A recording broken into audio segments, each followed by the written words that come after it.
Hello' students, কেনে আছা? আশা কৰোঁ সকলোৱে ভালে আছা, নহয় জানো? আজি আমাৰ দ্বিতীয় পাঠটি হৈছে হাতী আৰু সাপ। হাতী আৰু সাপ পাঠটি কোনে লিখিছিল?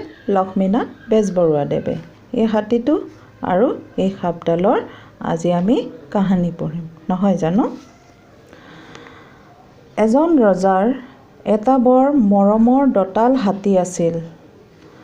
হাতীটো ৰজাই ইমান ভাল পায় যে সি দুখ পাব বুলি ৰজাই তাক কেতিয়াও বন্ধাই নথয়। সেই দেখি সি মুকলি হৈ চৰি ফুৰে, কিন্তু কাৰো একো অপকাৰ নকৰে। অৰ্থাৎ এজন ৰজাৰ বৰ মৰম লগা দঁতাল হাতী। দঁতাল হাতী মানে হ'ল মতা হাতী, দেখিছা? এইটো হ'ল দঁতাল হাতী। কি কৰে ৰজাই? তাৰমানে হাতীটোৰ পোৱালিটোক বৰ মৰম কৰে কাৰণে বান্ধি নথয়। সেই দেখি সি মুকলিকৈ ঘূৰি ফুৰে, চৰি ফুৰে মানে, কিন্তু কাৰো একো অপকাৰো নকৰে। তাৰ দুখৰ ভিতৰত ৰজাৰ মৰম পাই সি বৰ গপাল হৈ পৰিছিল। তাৰমানে সি বহুত মৰম পাই কিনে কি হয়, সি অলপ অহংকাৰী টাইপৰ হৈ পৰিছিল।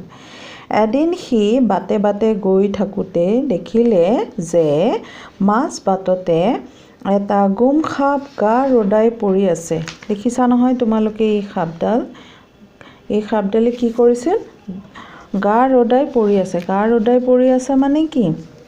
তাৰমানে ৰ'দত সি সাপডালে গা সেকি আছে, ৰ'দ পোৱাই আছে তাৰমানে। সাপডালে ভাবিলে সি দাইল গুম। সাপটোৱে ভাবিলে সি দাইল গুম। তালৈ ভয় নকৰা প্ৰাণী নাই। এতেকে সিনো মাজবাটৰ পৰা উঠি গৈ একাষৰীয়া হৈ হাতীটোক বাট এৰি দিব কিয়? তাৰমানে সি ভাবিলে মই দাইল গুম, গতিকে মোৰ ভয় নকৰা কোনো প্ৰাণীয়ে নাই। গতিকে সি ভাবিলে মই মাজবাটৰ পৰা এই হাতীটোক মই বাট এৰি নিদিওঁ আৰু। হাতীটোৱে চোন কাষৰ কাটি যাওক, তাৰমানে হাতীটোৱে ছাইড হৈ কাষেৰে গুচি যাওক, তাকে সাপটোৱে ভাবিলে। ইয়াকে ভাবি সি ফেট তুলি ফুচফুচাবলৈ ধৰিলে, কিন্তু এচুলিমান তাৰ পৰা নলৰিল। সাপটোৱে ফুচফুচাবলৈ ধৰিলে, কিন্তু কি হ'ল, তাৰপৰা এচুলিমানো তাৰ পৰা নলৰিল। হাতীটোৱে ভাবিলে ভালাৰে ভালা, মই হ'লো মহাৰাজৰ মৰমৰ গজহস্তী। ভালাৰে ভালৰে ভাল, মই হ'লো মহাৰাজৰ মৰমৰ গজহস্তী। এইটো ক'ৰবাৰ টুকুনা সাপ, বনে ঘাঁহে চুচৰি চোৰৰ দৰে লুকাই ফুৰোঁতেই তাৰ জন্ম গৈছে। সি মোক হেন পুৰুষক বাট এৰি নিদিব কিয়? নিদিয়ে যদি একে গছকতে তাৰ পেটু উলিয়াই দিম। তাৰমানে হাতীটোৱে ভাবিলে মইতো ৰজাৰ গজহস্তী, মোকতো সকলোৱে বাট এৰি দিয়ে। এই ঘাঁহে বনে ঘূৰি ফুৰা সাপটোৱে মোক কিয় বাট এৰি দিয়া নাই? যদিহে ই বাট এৰি নিদিয়ে, ইয়াক গছকতে পেটু উলিয়াই দিম, তেনেকৈ ভাবিলে। ইয়াকে ভাবি হাতীটোৱে কেৰেপকে নকৰি আগবাঢ়ি সাপৰ গাত গছক মাৰি দিলে। সাপটোৱেও তাক ভালকৈ ৩-৪ খুট লগালে। সাপটোৱেও তাক কি কৰিলে? ভালকৈ 3-4 খুট লগালে। হাতীটোৰ গাত বিষ লাগি দুখোজমান গৈয়ে সি পৰি মৰিল। সাপেও হাতীৰ গছকত পেটু নাড়ি ছিঙি মৰি থাকিল। তাৰমানে কি হ'ল? দুয়োটাই নিজকে ভাবিছিল মই ভাল। গতিকে সেইকাৰণে কি হ'ল, ইও তাক গছক মাৰিবলৈ গৈ হাতীটোৱে গছক মাৰিবলৈ গ'ল সাপডালেও খুট মাৰি দিলে। কি হ'ল? দুয়োটা পৰি মৰি থাকিলে।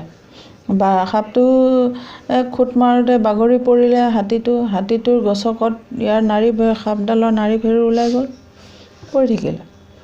হাতীটোৰ গাত বিষ লাগি দুখোজমান গৈয়ে পৰি থাকিলে। হাতীটো বাটতে মৰি থকা দেখি এটা শগুনে শটো খাবৰ মনেৰে খুটিয়াই পেটৰ ছালখন ফুটাই বিন্ধা এটা কৰি হাতীটোৰ পেটত সোমাল। শগুনে পেটত সোমাই হাতীৰ মঙহ খাই থাকোঁতেই সি কৰা বিন্ধাটো ৰ'দত শুকাই মুদা পৰিল। সি হাতীটোৰ পেটৰ ভিতৰতে মৰিল। তাৰমানে কি হ'ল, এয়া তোমালোকে দেখা পাইছা, এই হাতীটো মৰি থাকিলে। মৰি থকাৰ পিছত এই শগুনটো আহিল। শগুনটো কি কৰিলে, এনেওতো শগুনে মৰা জীৱ জন্তুকে খায় ন, তো এই হাতীটোৰ পেটটো মাজতে ফুটা কৰি শগুনটো খাই গৈ থাকিলে। গৈ থাকোঁতে সি সোমাই পেটৰ ভিতৰ পালেগৈ। পাওঁতে কি হ'ল, সি ৰ'দত পৰি আছিল নহয়, হাতীটো ৰ'দত পৰি থাকোঁতে এই জেগাখিনি শুকাই গ'ল। শুকাই যোৱাৰ ফলত কি হ'ল, এই ৰাস্তাটো বন্ধ হৈ গ'ল ওলাই অহা। সি হাতীটোৰ ভিতৰতে মৰি থাকিলে। ঘোং নামেৰে ব্যাধ এটা সেই বাটেদি চিকাৰ কৰিবলৈ যায়।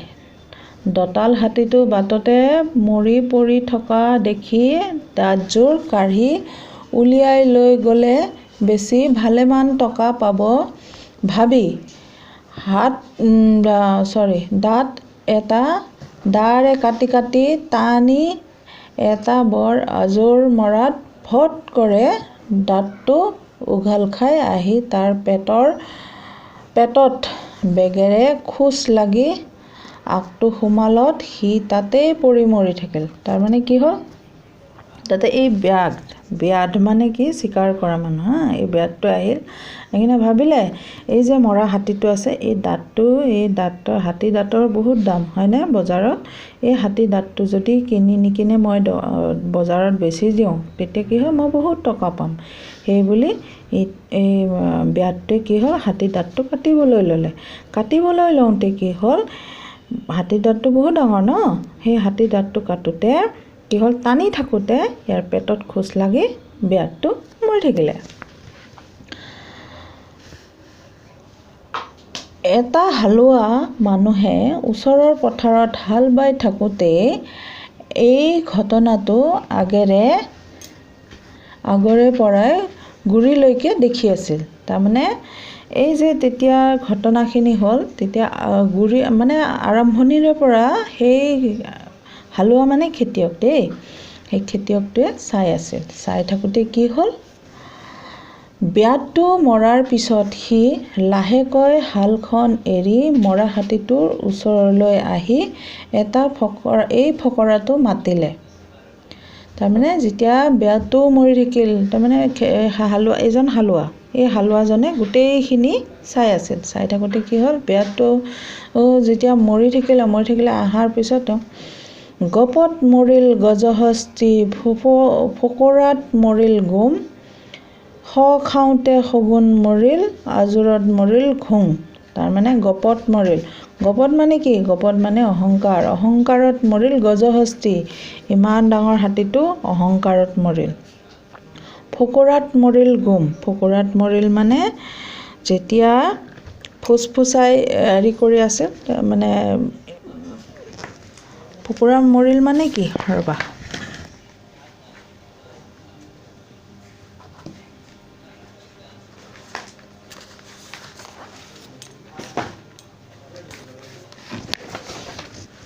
ফকৰাত মৰিল মানে তো ফুচফুচাই থাকি যেতিয়া কৰিছিল, তেতিয়াই সাপটো মৰি থাকিলে।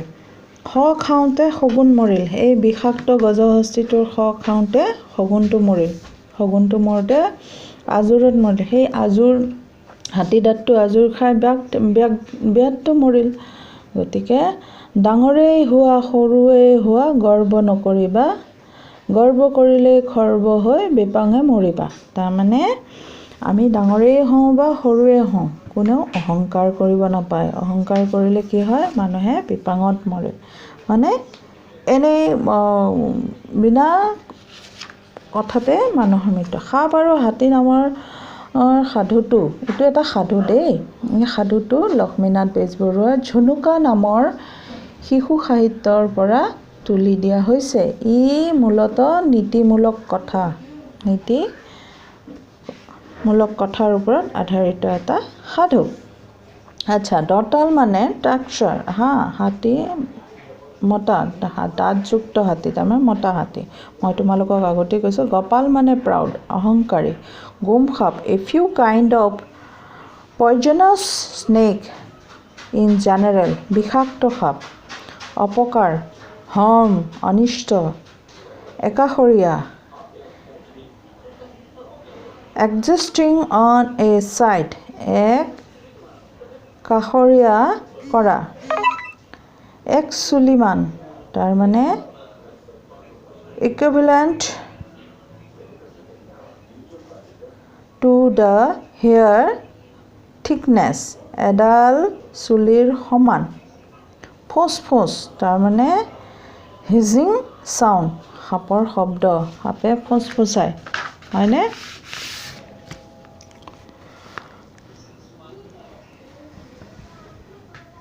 টুকুনা সাপ মানে এবিধ সৰু বিধৰ সাপ। হেন, এই কথা। পেটু মানে দা এডোমেন, পেট। শটো, বডি, দেহ। বিন্ধা, পাইচৰেছ, ফুটি যোৱা। মুদা মৰিল, তাৰমানে দ্য ডেষ্ট্ৰয় মিনছ অফ, শেষ হ'ল। ব্যাড মানে হ'ল হাণ্টাৰ, এইটো একচুৱেলি ব্যাড হ'ব লাগে। ব্যাড মানে হাণ্টাৰ। আজোৰ মানে কমপ্লেইন, আপত্তি। উঘাল, টু অপ্ৰুট, খান্দি পেলোৱা, ফকৰা। এ মেক্সিম, এ প্ৰভাৰ্ব, এবিধ লোকসাহিত্য যিয়ে পৰোক্ষভাৱে মূল কথা কয়। গপত মানে প্ৰাউড, ফেম। গজহস্তী, এলিফেণ্ট, হাতী। গছকতে, এক্ট অফ ট্ৰাম্পলিং, খচি দিয়া, তাৰমানে গচকি দিয়া। খোট, the bite of a snake, সাপৰ কামোৰ, সাপে যে খোট মাৰে সেইটো। খুটিওৱা, কামোৰা, কামুৰি দিয়া। বেছি, এনাফ, বহুত। ভট কৰে, স্পীড, ক্ষিপ্ৰভাৱে। হালোৱা, ফাৰ্মাৰ, হাল যিয়ে বায়। হ'ল। এতিয়া আমি প্ৰশ্ন উত্তৰলৈ। হাতীটোৱে দুখ পাব বুলি ৰজাই কি কৰিছিল? হাতীটোৱে দুখ পাব বুলি ৰজাই বান্ধি নথৈছিল, নহয় জানো? হাতীটোৱে দুখ পাব বুলি ৰজাই বান্ধি নথৈছিল।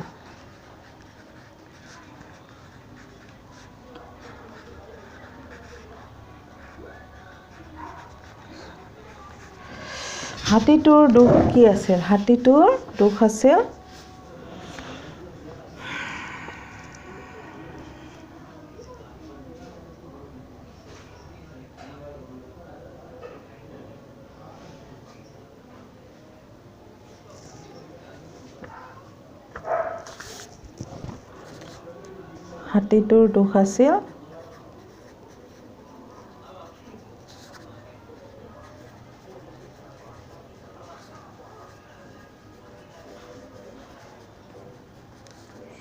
সি গোপাল স্বভাৱৰ আছিল।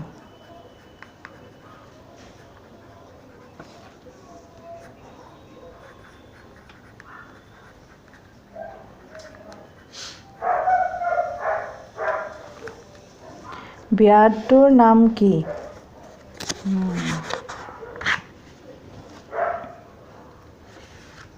ব্যাধটোৰ নাম হ'ল ঘোং। ব্যাধটোৰ নাম হ'ল ঘোং। ফকৰা মানে কি? ফকৰা মানে এবিধ লোক সাহিত্য যিয়ে পৰোক্ষভাৱে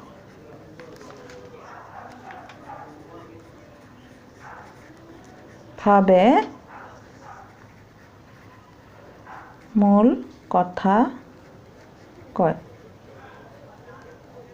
হ'ব, বাকীখিনি তোমালোকে ঘৰতে কৰিবা। বাই।